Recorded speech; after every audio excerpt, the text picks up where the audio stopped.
Au cœur du Kentucky, une famille se prépare à dire adieu à Anthony Thomas Hoover II, surnommé TJ.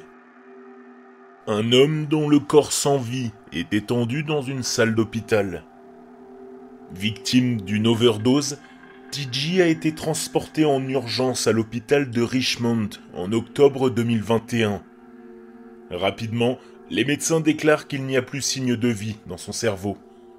Aucun réflexe, rien. La famille, dévastée, prend la décision de le débrancher de son assistance vitale.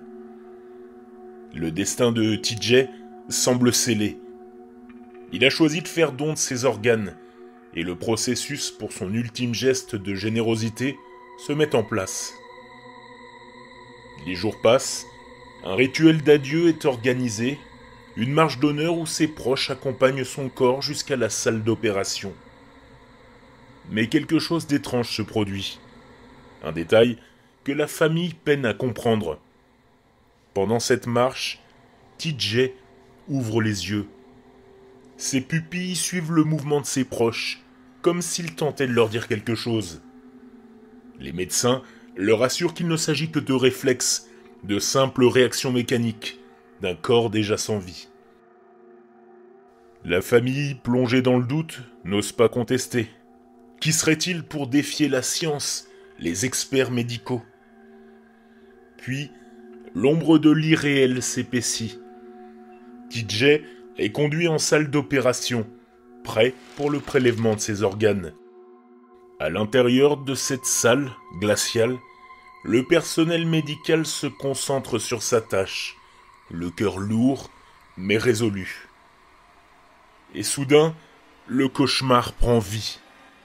Un médecin surgit en urgence auprès de la famille, les traits marqués par une inquiétude palpable. TJ s'est réveillé. L'opération est interrompue dans la stupeur générale. Mais la vérité est encore plus terrifiante que les premiers murmures d'angoisse. Plus tard, des confidences émergent. Des témoins racontent que, lors des premières interventions, TJ montrait déjà des signes de vie. Il bougeait sur la table, des larmes coulant sur son visage. Pourtant, tout cela avait été ignoré, considéré comme des signes cliniques sans importance. Mais comment oublier ces yeux qui s'ouvrent, ce corps qui se débat contre l'obscurité ? Comment faire taire le doute ? Cette sensation glaciale d'avoir peut-être frôlé l'inacceptable. La sœur de TJ, Donna, le ramène chez elle, pleine d'incertitude et de colère. On lui assure que son frère ne survivra pas longtemps. Mais les jours passent, et TJ continue de lutter pour rester parmi les vivants. Il souffre de troubles de la mémoire, peine à marcher, à parler, mais il est bel et bien là. Entend sa propre existence comme un spectre échappé de l'au-delà. Les voix s'élèvent et les secrets se révèlent peu à peu. Des témoignages troublants parlent de pression pour continuer l'opération, malgré des signes de vie évidents.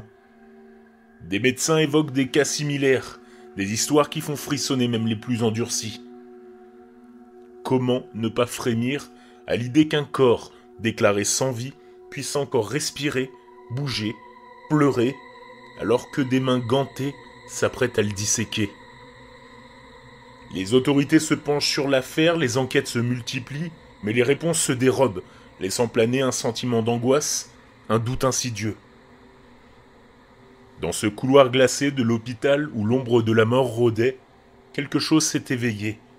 Et pour la famille de TJ, la frontière entre la vie et la mort n'a jamais semblé aussi floue, aussi terrifiante.